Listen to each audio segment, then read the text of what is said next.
Good morning. मैं doctor Jainendra Kumar, assistant professor department of anthropology, Jain college Dhurwa से हूँ। आज हम लोग ह्यूमन स्केलेटन अथवा मानव कंकाल तंत्र विषय पर चर्चा करेंगे। यह सेमेस्टर 6 के CC 40 पेपर से संबंधित है। इसमें आज हम देखेंगे कि मानव कंकाल में कितने प्रकार की अस्थियां विद्यमान होती हैं। इस संबंध में पहले भी मैं क्लासेस दे चुका हूं। पुनः से ऑडियो के माध्यम से इस क्लास को संचालित करने का प्रयास कर रहा हूं। आगे इस पर चर्चा करते हैं कि हमारे शरीर को निश्चित आकार एवं आकृति प्रदान करने के लिए ढांचे की आवश्यकता होती है। इसके अभाव में शरीर ना तो चल फिर सकेगा और ना ही कार्य कर सकेगा। यह ढांचा कंकाल तंत्र कहलाता है।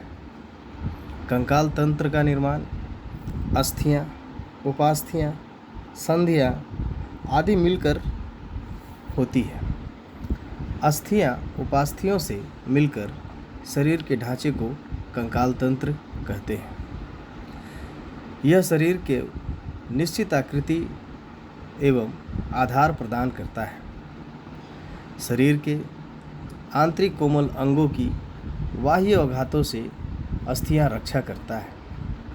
यह पेशियों की सहायता से संपूर्ण शरीर एवं शरीर के अंगों को गति प्रदान करता है तथा अस्थियां शरीर को मजबूती प्रदान करता है। मानव कंकाल तंत्र को मुख्य रूप से दो भागों में वर्गीकृत किया जा सकता है। पहला एक्सियल स्केलेटन अक्षीय कंकाल और दूसरा अनुबंधित कंकाल अथवा अपेंडिकुलर स्केलेटन। वैसे तो इसे 3 भागों में भी विभाजित किया जाता रहा है, जैसे अक्षीय कंकाल, दूसरा वक्षीय कंकाल और तीसरा अनुबंधित कंकाल। अक्षीय कंकाल, इसका आकार प्रश्नवाचक चिन्ह की तरह होता है।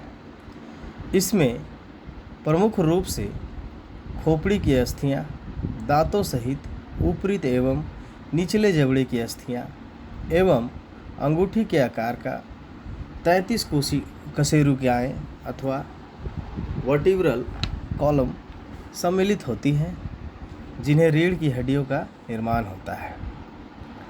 गर्दन से लेकर कमर के नीचे तक की अस्थि रीढ़ खंभ, मेरुदंड अथवा वर्टिब्रल कॉलम कहलाती है। यह छोटी छोटी 33 अस्थियों से मिलकर बनती है, जिन्हें कशेरुकाएँ कहते हैं। ये सभी कशेरुकाएँ आपस में जुड़कर कशेरुक दंड अथवा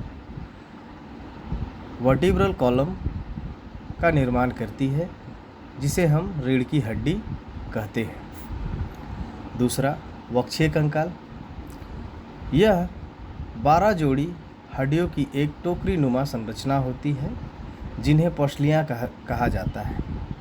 इसमें शरीर के महत्वपूर्ण अंग जैसे हृदय, फेफड़े आदि सुरक्षित रहते हैं। और अंतिम है अनुबंधित कंकाल अथवा अपेंडिकुलर स्केलेटन। इसमें अंश मेखला, श्रोणि मेखला तथा हाथ पैर की अस्थियां सम्मिलित होती है। हाथ पैर की अस्थियों में humerus, radius, ulna, carpals, metacarpals आदि होते हैं। कोहनी एवं कंधे के बीच की अस्थि को ही ह्यूमरस कहा जाता है। ह्यूमरस के लंबे भाग को सॉफ्ट कहते हैं। कलाई और कोहनी के बीच में 2 अस्थियां स्थिर होती है।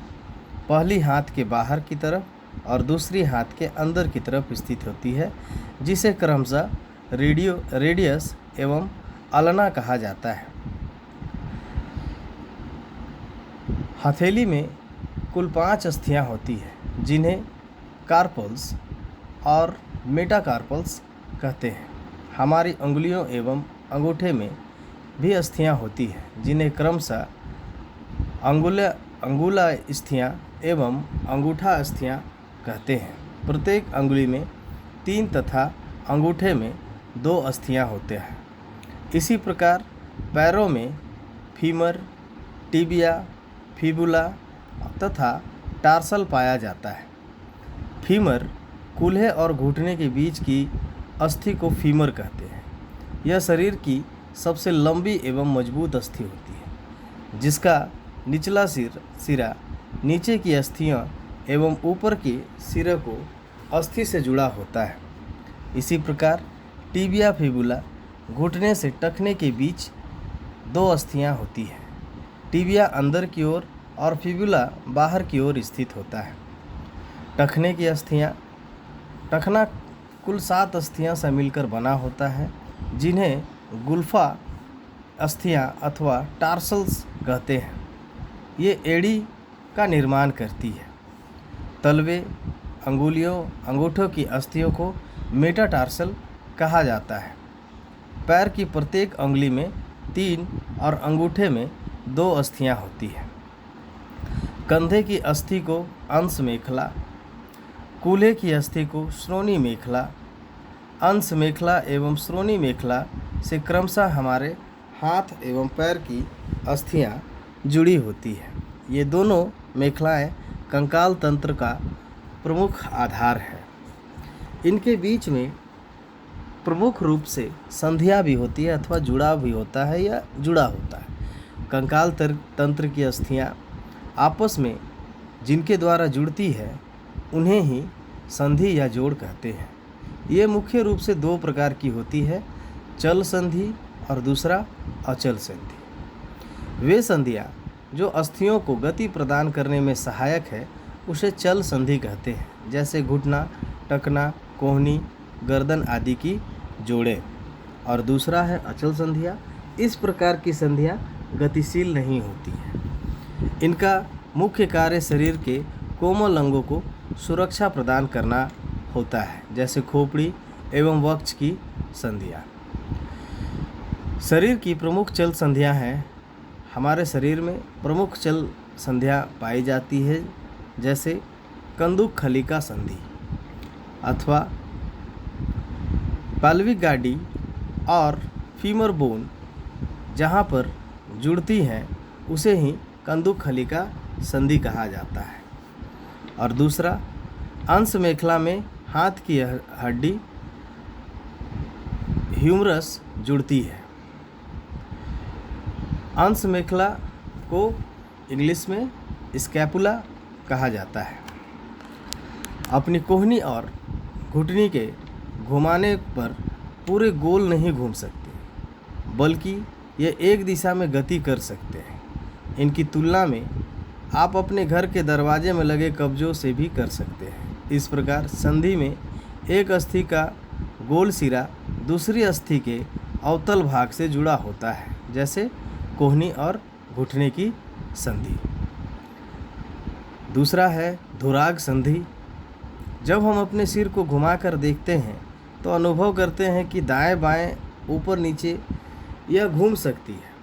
हमारा सिर मेरुदंड के ऊपर सिर से जिस संधि द्वारा जुड़ा होता है, उसे ही धुराग संधि कहते हैं। इस संधि के कारण वर्टिब्रल कॉलम स्थिर अस्थि पर खोपड़ी का निचला सिरा आसानी से दाएं बाएं और ऊपर नीचे घुमा सकता है।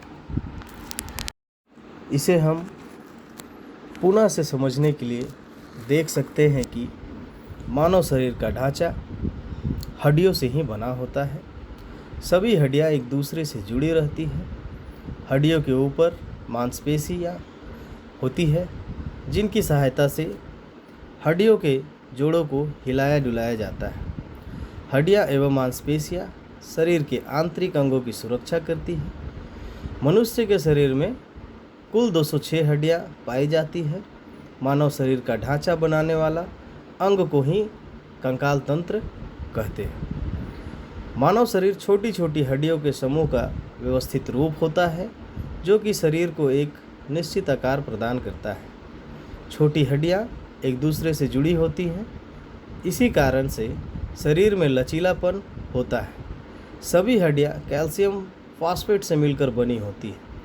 विटामिन डी और कैल्शियम की कमी से हड्डियाँ कमज़ोर हो सकती हैं। शरीर में उपस्थिति के आधार पर कंकाल तंत्र को मुख्य रूप से 2 भागों में बांटा जाता है, एक्सियल स्केलेटन और एंडोस्केलेटन। शरीर के बाहरी सतह पर पाए जाने वाले कंकाल को ही एक्सोस्केलेटन कहा जाता है। बाह्य कंकाल की उत्पत्ति भ्रूणीय एंडोर्म या मेसोडर्म से होता है। त्वचा की उपचर्म या चर्म की बाह्य कंकाल के रूप में रूपांतरण हो जाती है। बाह्य कंकाल शरीर के आंतरिक अंगों की रक्षा करता है तथा यह मृत होता है। मत्स्यों में शल्क, कछुओं में ऊपरी कवच, पक्षियों में पिच्छ तथा स्तनधारियों में बाल बाह्य कंकाल होते हैं जो इन प्राणियों को अत्यधिक सर्दी एवं गर्मी से सुरक्षित रखते हैं। इसी प्रकार से एंडोस्केलेटन शरीर के अंदर पाए जाने वाले कंकाल को ही अंतःकंकाल कहते हैं। इसकी उत्पत्ति भ्रूणीय मेसोडर्म से होती है। अंतःकंकाल सभी कशेरुकों में पाया जाता है। कशेरुकियों में अंतःकंकाल ही शरीर का मुख्य ढांचा बनाता है। यह मांसपेशियों से ढका रहता है। संरचनात्मक दृष्टि से अंतःकंकाल 2 भागों से मिलकर बना होता है, पहला अस्थि और दूसरा उपास्थि। अस्थि एक ठोस, कठोर एवं मजबूत संयोजी ऊतक है जो जंतुओं में एवं मैट्रिक्स से बना होता है। इसके मैट्रिक्स में कैल्शियम और मैग्नीशियम के लवण पाए जाते हैं तथा इसमें अस्थि कोशिकाएं एवं कोलेजन तंतु व्यवस्थित होते हैं। कैल्शियम एवं मैग्नीशियम के लवणों की उत्पत्ति के कारण ही अस्थियां कठोर होती है। प्रत्येक अस्थि के चारों ओर तंतुमय संयोजी ऊतक से निर्मित एक दोहरा आवरण पाया जाता है जिसे परिअस्थिक कहते हैं।